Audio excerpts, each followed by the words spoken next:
Hi, this is Dr. Bosworth, and we're nearing the end of the term.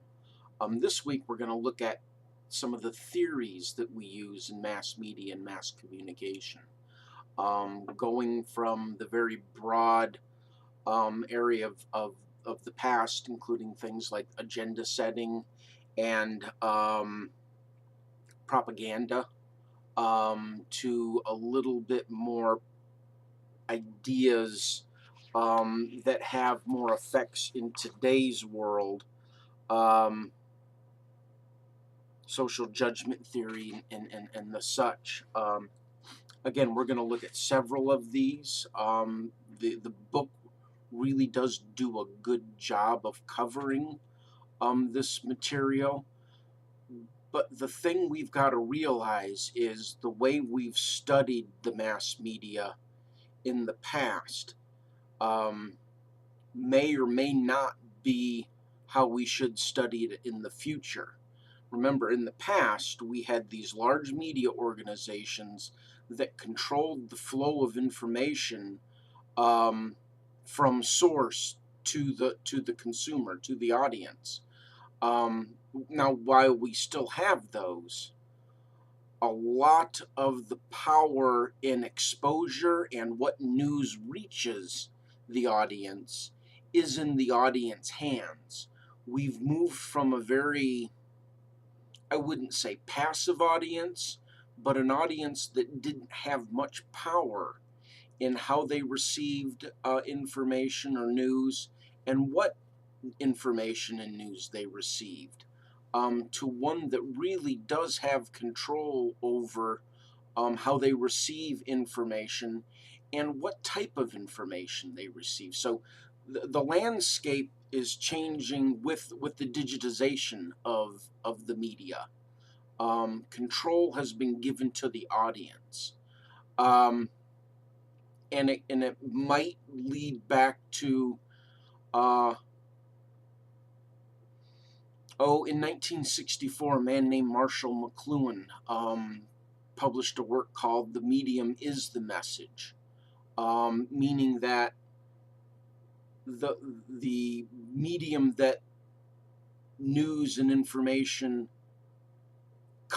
appears in, really does affect how people receive that information. That might actually start to be more relevant today than it was 50 years ago.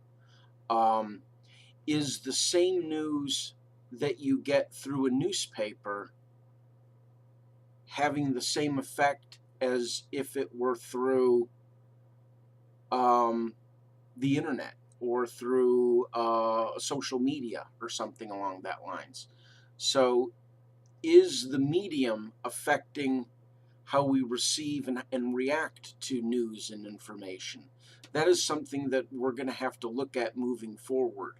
Some of the theories that we look at, media bias.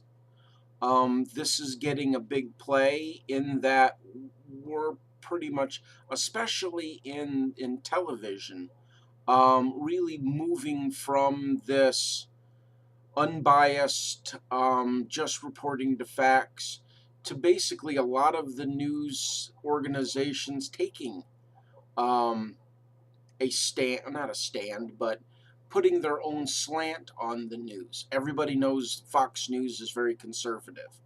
And MSNBC network, although they don't really say it, everybody pretty much says they are very liberal, and they're recognized that way.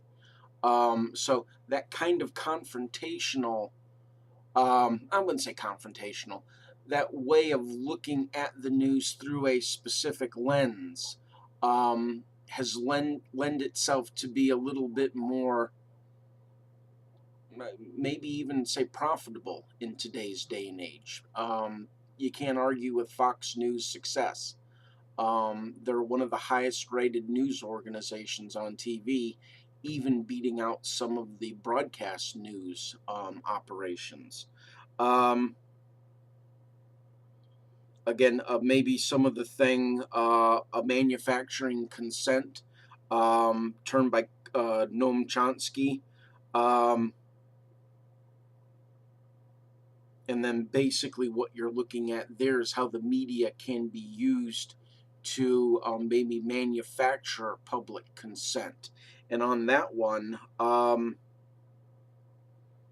looking at some of the other things such as agenda setting, um, where this is sort of the old guard way of looking at the news, when network news, newspapers really did have the power.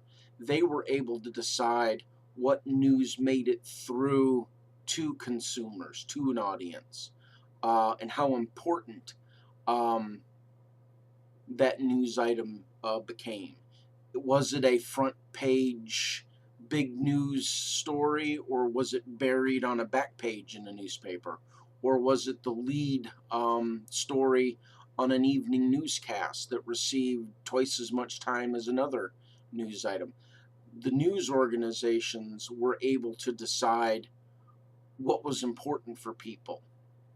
Does that really hold today? That's something that you have to look at and decide on your own. And a lot of those lead back to the old media, lead back to that idea of the hypodermic needle theory of communication. People are injected with a message and they react to it. That kind of went by the wayside when we found out people aren't really paying that much attention to the media because of all the stuff around them, their life, other communication, what they're doing, and how they use the media themselves. So the idea of uses and gratifications. What uses do people use the media for, and what gratifications do they get out of it? I might be using the media differently than some of you. So the media can't have these great effects because of the different way we use the media. So we just have to be open to looking at these different media theories, and how they might be changing over time because of the changes in the media. Um, these aren't theories that are set in stone. This isn't like physics, where the laws of physics really don't change. Um, Media is changing, so the theories have to change with them. So keep that in mind as you're reading this week. Make sure that you work on your final paper. It is due this week. I have all the last week's papers marked up and sent back that were turned in. So keep moving, and we've got 2 more weeks, and let's make it a successful run to the end of the term. Talk with you later. Bye.